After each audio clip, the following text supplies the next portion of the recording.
Նախին հարցը սուղում եմ Պաշտպանության նախարարին։ Հարգելի պարոն Պապիկյան, վերջին օրերին անընդհատ լսում ենք Ադրբեջանում կրակոցների մասին, որոնք լսելի են մեր սահմանամերձ բնակավայրերում։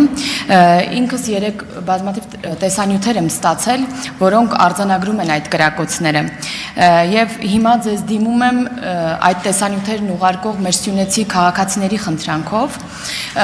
ակնկալելով սահմանային իրավիճակի մասին հնարավոր տեղեկատվության փոխանցում ձեզնից։ Հարցին կպատասխանի Պաշտպանության նախարար Սուրեն Պապիկյանը։ Խնդրեմ, պարոն նախարար։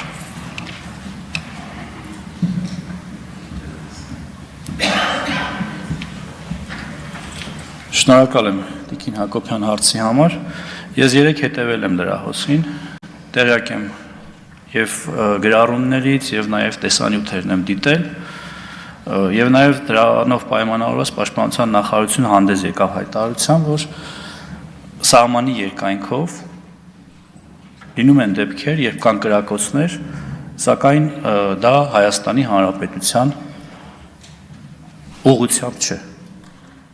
Եվ բնականաբար դրանք այն դեպքերն են, որոնք վտանգ չպարունակելով մեր կողմից հայտարարության չեն արժանանում։ Իհարկե, Պաշտպանության նախարարությունը ուշով հետևում է ամենին, եւ դրա լուծման ճանապարհը մենք կարծում ենք, որ դիվանագիտական ճանապարհն է, եւ մենք հարցի կարգավորումը հենց այդ կերպ ենք պատկերացնում եւ իրականացնում։